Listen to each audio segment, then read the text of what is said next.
dar uma olhada, quando eu chego no caminhão, o que faz parte do sistema de pós-tratamento?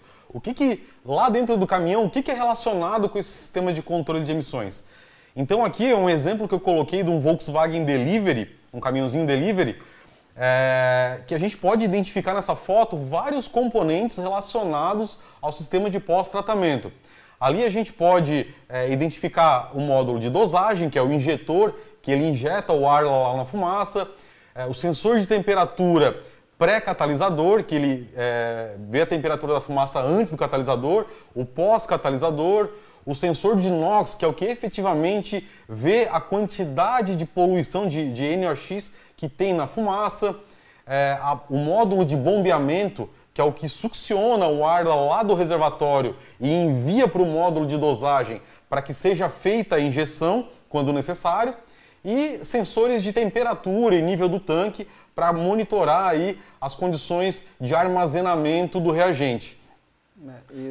E no Euro 6 tem 2 sensores de NOx, aí vai entrando detalhes. Isso, né? Até no próprio caminhão DAF, que não é Euro 6 ainda no Brasil, ele já tem 2 sensores de NOx também. Funcionando, né? Funcionando. Então, quanto mais rigoroso fica, mais monitoramento precisa ter. Então, mais tecnologia, mais sensores, mais atuadores, mais fino é o controle desse tipo de emissão, né? É verdade, né?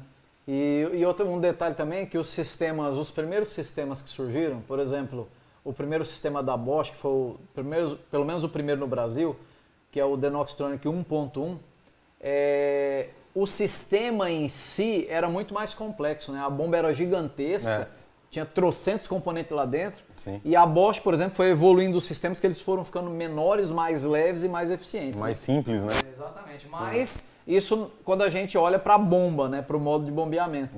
Mas você vai olhar o sistema em geral, aumentou um monte de sensor, então vai ficando complexo, né? Então, às vezes, você tem um caminhão limitado, você vai ver, você olha o diagrama elétrico do ar e vai ver não é nada daquilo, vai ver o sensor de temperatura do ar externo. Exatamente. Entendeu? Então, a gente tem que entender como é que o sistema funciona, né? Sim. Então é isso, e esse é o nosso objetivo aqui. Mas beleza. Só ressaltando, pessoal, que quando o caminhão chega na oficina limitado de potência por algum problema no sistema de pós-tratamento, não é por sacanagem que o sistema limita a potência, para você ser obrigado a consertar o defeito. É verdade. É para não poluir. Ele reduz potência justamente para não ter as altas temperaturas dentro da câmara de combustão e não emitir o monóxido de nitrogênio e dióxido de nitrogênio. É verdade. O pessoal no começo pensava que era o fabricante fez isso só de sacanagem. Ele diminuiu a potência para não poluir, né? Entendeu? Exatamente. Por isso que o caminhão fica super limitado, né? Então é um nicho muito bacana, né, para você atender na sua oficina, né? Ainda fazem parte do sistema, né, Betão? Quer comentar lá? Isso, ainda além de todos aqueles sensores e componentes e atuadores e módulos de bombeamento, quem é que controla todos esses camaradas ali? É a unidade de comando do sistema de pós-tratamento e a unidade do sistema de controle de injeção eletrônica, do motor. Elas ficam se conversando ali, trocando figurinha para saber como é que estão as condições de carga do motor e como é que estão as condições de emissão de poluentes. Diretamente são essas duas, né? A do motor e a do ar. Mas você vê aquele exemplo que eu dei do sensor de temperatura do ar externo, às vezes o sensor está ligado na central de carroceria do caminhão. Sim. Então, na verdade, todo mundo que está na rede CAN do veículo pode ser algum sinal importante. Pode interferir ali. Pode.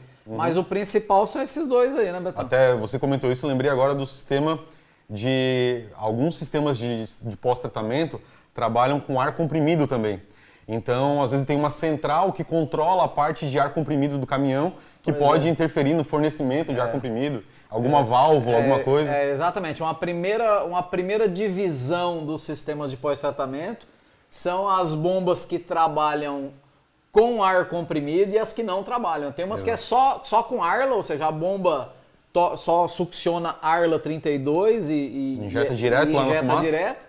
E tem os sistemas que acabam sendo mais complexos, que trabalha com Arla e com ar, né? Ou seja, na bomba entra uma mangueira de Arla e uma mangueira de ar, né? Então isso complica no diagnóstico, que é o que você falou. Você pode ter um problema, sei lá, no ar do carro e o ar lá não tá acabar de parar de funcionar o pós-tratamento. Exatamente. Né? Então por isso tem que saber como é que funciona. Aí são os detalhes. Uma visão geral aí, Betão, dos sistemas que você poderia falar aí pra gente.